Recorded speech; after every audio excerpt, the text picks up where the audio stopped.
Could it be possible that this was Zelensky's plan after all?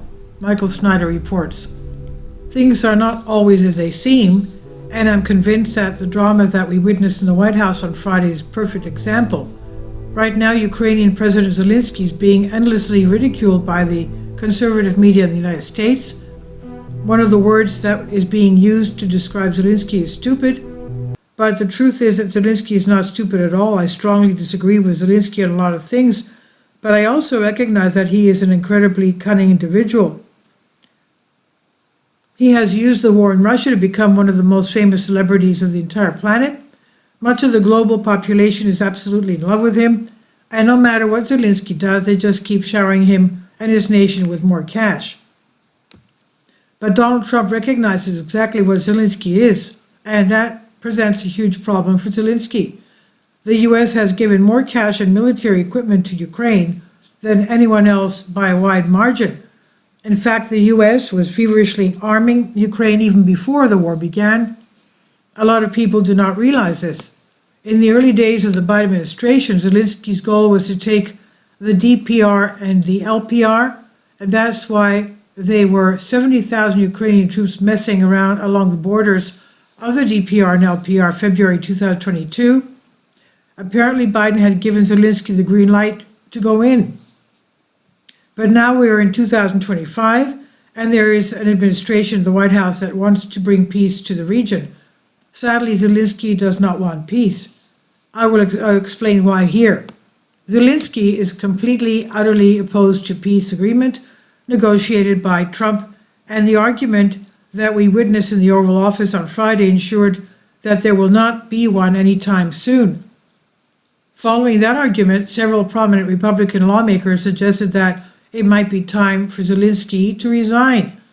House Speaker Mike Johnson, Republican Louisiana, suggested Sunday that Ukrainian President Volodymyr Zelensky may need to resign to salvage the nascent Ukrainian-Russia peace process, adding his voice to a growing debate sparked by the contentious Oval Office meeting between Zelensky and President Donald Trump last Friday.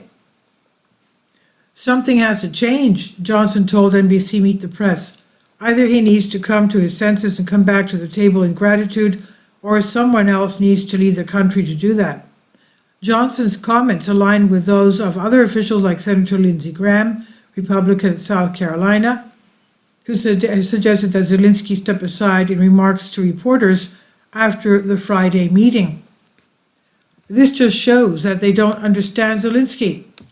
Zelensky does not intend to do what is right for Ukraine. If he intended to do what is right for Ukraine, he would have signed the agreement that had been negotiated with the Russians shortly after the war began in 2022. Now more than 1 million Ukrainians are gone and more are being lost every day. But for Zelensky, this war has been the best thing that has ever happened. It's made him unbelievably famous, and he's showered with love and praise virtually everywhere he travels all over the world.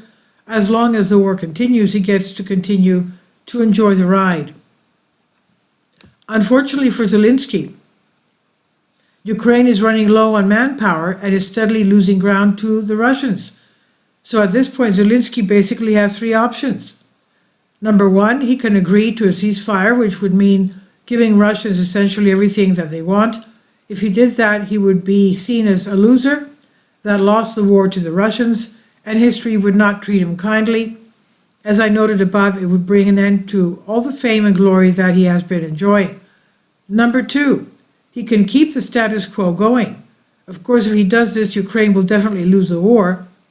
The Ukrainian front lines are on the verge of collapse, and the Russians are slowly but surely moving forward. Number three, he can shake things up by try to do something to alter the outcome of the war. More money from Western nations will not be enough. What Zelensky really needs is lots of Western troops. I believe that Zelensky has chosen option number three. But once Donald Trump won the election, getting U.S. troops to Ukraine was out of the question. So he pivoted and started focusing on European troops as his target instead. At a conference in Munich last month, Zelensky boldly declared that it was time to create an armed forces of Europe. He said, "I really believe that the time has come that the armed forces of Europe must be created. Zelenskyy said at the Munich Security Conference earlier this month. Let's be honest. Now we can't rule out that America might say no to Europe on issues that might threaten it.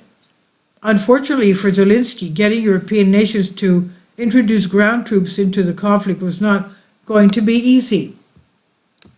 So he was going to have to pull off some sort of really big stunt, and that is where Trump comes in. Zelenskyy understands that European leaders hate Trump with a passion. Could it be possible that Zelenskyy was hoping to use their Trump derangement syndrome for his purposes? In a choice between Zelenskyy and Trump, European leaders are always going to choose a side with Zelenskyy. If a big enough spectacle could be created, it would have the potential to push European leaders over the edge emotionally. And I think that may have been what Zelenskyy was trying to do.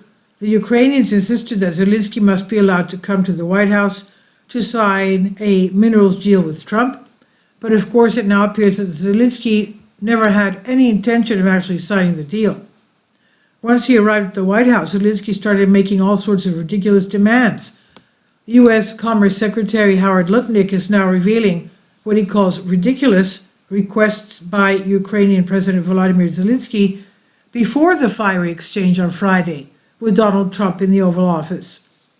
Appearing on Sunday Morning Futures with Maria Bartiromo on Fox News Channel, Lutnick said, 45 minutes before the meltdown, the fact was Zelenskyy never stopped asking for, I will give you no concessions, they've got to leave my land, I want repatriations of $300 billion, and I want the United States to give me security guarantees while they're at war with Russia.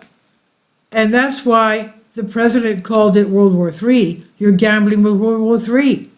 Zelenskyy knew that the Trump administration was not going to agree to such absurd requests. And then once Zelenskyy and Trump sat down together, there was one provocation after another. The following was posted on Twitter by Philip Melanchthon-Wegman. The Oval Office blow-up was not sudden. It simmered from the start, which is evident from the transcript. Zelenskyy immediately brought up a U.S. security guarantee. Trump opposed it but dropped it initially.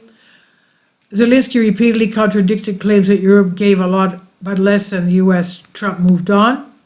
Trump expressed sympathy for all parents of the war dead. Zelenskyy pushed back that the Russians invaded. After Trump repeated the U.S. policy of ceasefire first and security questions second, Zelenskyy gave a rebuttal saying this framework will not work. Trump finally blew up at the 43-minute mark after Zelenskyy said, quote, A, suggested twice that the U.S. would soon come under threat from Russia in the future. B, questioned whether the entire diplomatic effort with Russia was even possible and contradicted the vice president. What kind of diplomacy, JD, are you speaking about, he said. Regardless of how you feel about the parties involved, per the transcript, it seems clear that the White House was not looking to pick a fight and that Zelenskyy was not ready to accept the already expressed U.S. position. So many pundits are boldly declaring that Zelenskyy made a mistake, but when you step back and look at the bigger picture, it does not look like much of a mistake at all. Could it be possible that this was Zelenskyy's plan the entire time? Interestingly, we're being told that Susan Rice, Tony Blinken, Victoria Nuland, and Alexander Vindman may have had a hand in how this meeting did play out. Zelenskyy repeatedly declined opportunities to sign the deal in Kiev and Munich and requested the meeting at the White House. It later came out that Susan Rice and Tony Blinken, Victoria Nuland, and Alexander Vindman may have been personally advising Zelenskyy to do this meeting the way he did, that they recommended him to be hostile and to try to goad Trump into blowing up, even though he didn't, and even though Zelenskyy's actions horrified many normal Americans. The Obama team went on the airwaves to falsely characterize what happened. If Zelenskyy was hoping that European leaders would be so horrified that they would come rushing into his arms, then he certainly got his wish. On Sunday, leaders from all over Europe gathered for the emergency summit in London. Leaders from Germany, Denmark, Italy, Netherlands, Norway, Poland, Spain, Canada, Finland, Sweden, the Czech Republic, and Romania were at the summit. The Turkish Foreign Minister, NATO Secretary General, and the presidents of European Commission and European Council were also in attendance. They aren't committing themselves to directly entering the war quite yet, but they are a whole lot closer than they were a few days ago. Let's remember Britain even gave him $2.8 million immediately. Now, and that should deeply alarm all of us, because an apocalyptic war with Russia is one of the three wars of the apocalypse that I keep talking about. We live in such perilous times, and there is far more going on behind the scenes than the general public is being told. This is by Michael Snyder on the Economic Collapse blog. Please leave your comments, and thank you for your support. This is by Michael Snyder, and about the author. Michael Snyder's new book entitled Why is available on paperback and for Kindle on Amazon. He's also written 8 other books that are available on Amazon, including Chaos, End Times, 70 Apocalypse, Lost Prophecies of the Future of America, The Beginning of the End, and Living a Life That Really Matters. When you purchase any of Michael's books, you help to support the work that he's doing. You can also get his articles by email as soon as he publishes them by subscribing to his Substack newsletter.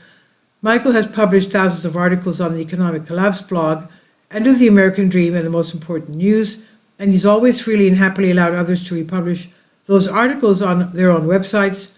These are such troubled times and people need hope. John 3:16 tells us about the hope that God has given us through Jesus Christ. For God so loved the world that he gave his only begotten Son, that whosoever believeth in him should not perish but have everlasting life. If you have not already done so, we strongly urge you to invite Jesus Christ to be your Lord and Savior today. Please support my Patreon account. The daily posts are 5 videos daily, and they are totally different from what I have on my YouTube channel. Thank you so much for your support, and that you find all my content so interesting. You'll find the Patreon account details in the description box below.